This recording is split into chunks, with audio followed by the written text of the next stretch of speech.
Entonces presta atención. Imagina por un momento que eres uno de los jugadores más talentosos del planeta, en la cúspide de tu carrera, con el mundo a tus pies. De repente, aparece una propuesta que cambiaría no solo tu vida, sino la historia del fútbol para siempre. 150 millones de euros. Una cantidad absurda para 2009, que te convertiría en el jugador más caro de la historia. Pero la rechazas. Simplemente dices no. Y esa decisión, que en su momento parecía noble e incluso romántica, se transforma en el inicio del fin de tu carrera en el más alto nivel. Esta es la historia real de Ricardo Isaacson dos Santos Leite, conocido mundialmente como Kaká, y de cómo una sola decisión puede definir el destino de un genio. Para entender esta historia necesitamos volver a 2009. El mundo aún se recuperaba de la crisis financiera global, pero en el fútbol, especialmente en Inglaterra, el dinero fluía como nunca antes. El Manchester City acababa de ser comprado por el Sheikh Mansour, y los petrodólares estaban transformando un club de media tabla en una potencia mundial. Tenían un plan ambicioso: reunir a los mejores jugadores del mundo, independientemente del precio. Y en lo alto de la lista estaba Kaká, que en aquel momento era simplemente incuestionable como uno de los 3 mejores jugadores del planeta, junto a Messi y Cristiano Ronaldo. El brasileño estaba en el Milan desde 2003 y había conquistado absolutamente todo lo que un jugador puede soñar. Balón de Oro en 2007, Champions League, Mundial de Clubes, títulos nacionales y el reconocimiento unánime como el último número 10 clásico del fútbol mundial. Su elegancia con el balón, la precisión en los pases, la finalización letal y esa capacidad única de decidir partidos en los momentos más importantes lo habían convertido en una leyenda viva con apenas 27 años. Pero algo estaba cambiando en el Milan. La era dorada llegaba a su fin. Las figuras estaban envejeciendo y el club comenzaba a mostrar signos del declive que se confirmaría en los años siguientes. Fue en este escenario que el Manchester City hizo una propuesta que sacudió las estructuras del fútbol mundial. 150 millones de euros de transferencia para el Milan, más un salario estratosférico para Kaká que lo convertiría en el jugador mejor pagado de la historia. Para tener una noción del impacto, esa cantidad era casi el doble de lo que el Real Madrid pagaría por Cristiano Ronaldo apenas unos meses después. Era dinero suficiente para comprar equipos enteros. Era una propuesta imposible de rechazar, al menos en teoría. Pero Kaká tenía otros planes. Desde niño, alimentaba un sueño que iba más allá del dinero: jugar en el Real Madrid.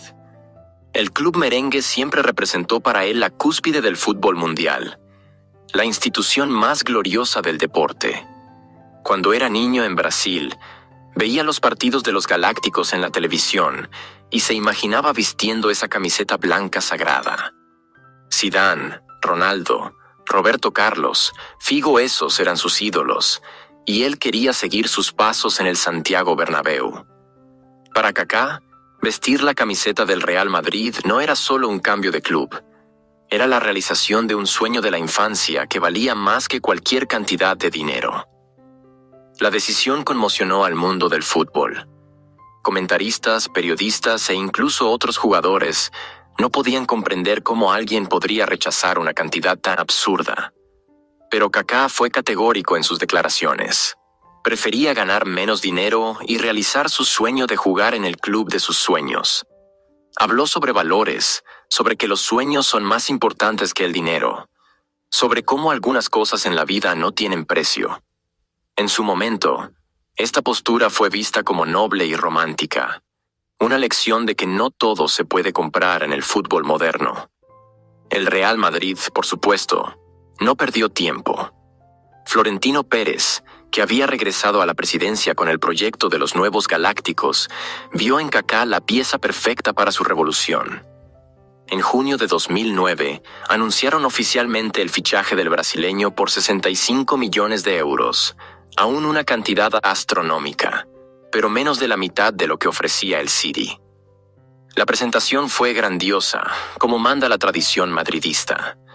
80.000 personas llenaron el Santiago Bernabéu solo para ver a Kaká vestir por primera vez la camiseta blanca. Lloró de emoción, habló sobre sueños realizados y prometió darlo todo por el club de sus sueños. Lo que nadie esperaba era que ese sueño se transformaría rápidamente en pesadilla. Desde los primeros entrenamientos, algo no estaba bien. Kaká llegó al Madrid ya cargando algunas lesiones mal curadas de los últimos tiempos en el Milan, especialmente problemas en la rodilla y en el pubis que se volverían crónicos.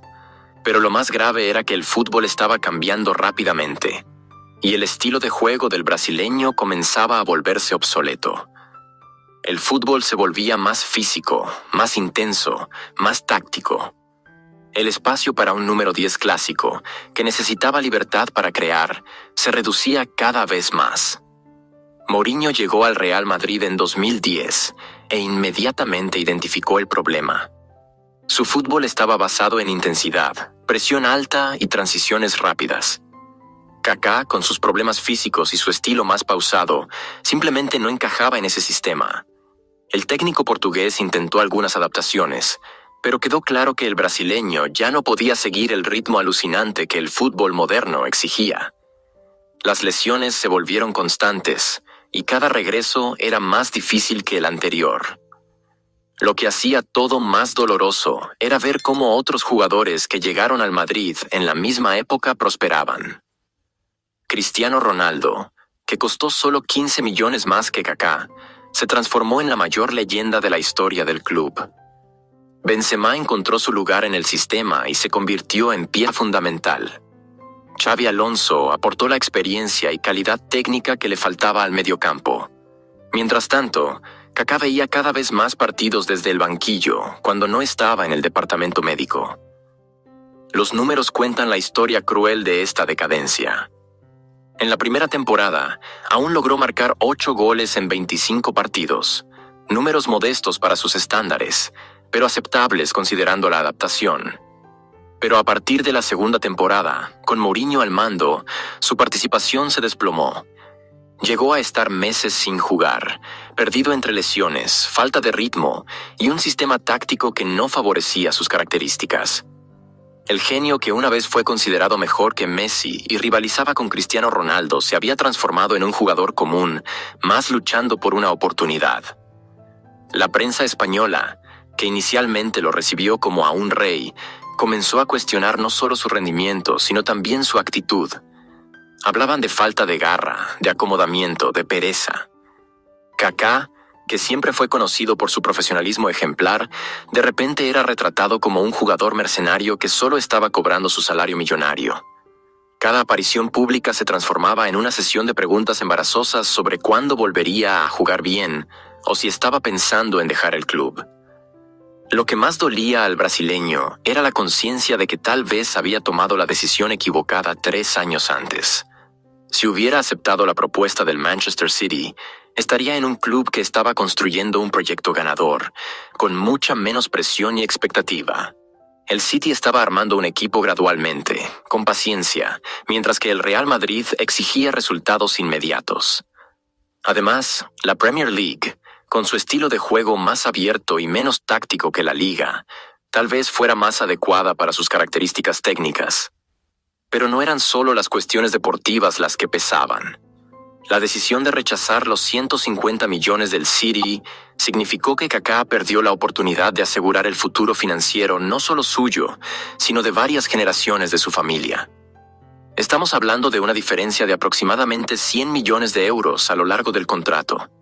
Dinero suficiente para transformar completamente la vida de cualquier persona. Y esto sin contar las oportunidades comerciales que un club como el City, en ascenso meteórico, podría proporcionar.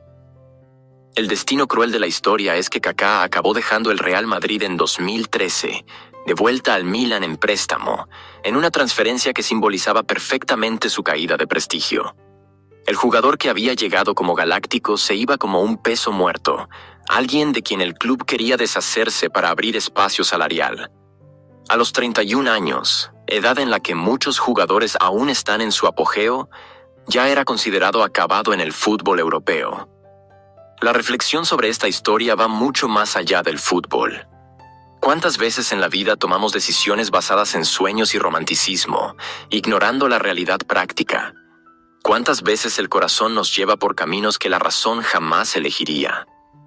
Kaká siguió su sueño de la infancia, pero tal vez subestimó cómo el fútbol estaba cambiando rápidamente, cómo su propio cuerpo se estaba deteriorando y cómo no siempre los sueños se alinean con la realidad. El Manchester City, club que él rechazó, se transformaría en los años siguientes en una de las mayores potencias del fútbol mundial. Conquistó múltiples títulos ingleses, llegó a finales de Champions League y se convirtió en referencia en desarrollo de jóvenes talentos y fútbol ofensivo. Jugadores que llegaron después de Kaká, como David Silva, Kevin De Bruyne y Sergio Agüero, se convirtieron en leyendas del club y del fútbol mundial. Es imposible no imaginar cómo habría sido la carrera de Kaká si hubiera tomado la decisión diferente en aquel momento crucial de 2009. Hoy, más de una década después, cuando miramos hacia atrás, la decisión de Kaká de rechazar 150 millones de euros para seguir su sueño parece casi ingenua. El fútbol se volvió aún más comercial, los valores explotaron de forma aún más absurda, y pocos jugadores tendrían el valor de rechazar una propuesta de esas proporciones. Pero tal vez esa sea exactamente la belleza y la tragedia de la historia de Kaká. Fue uno de los últimos románticos del fútbol moderno, alguien que aún creía que los sueños valen más que el dinero, incluso cuando esa elección le costó su carrera en el más alto nivel.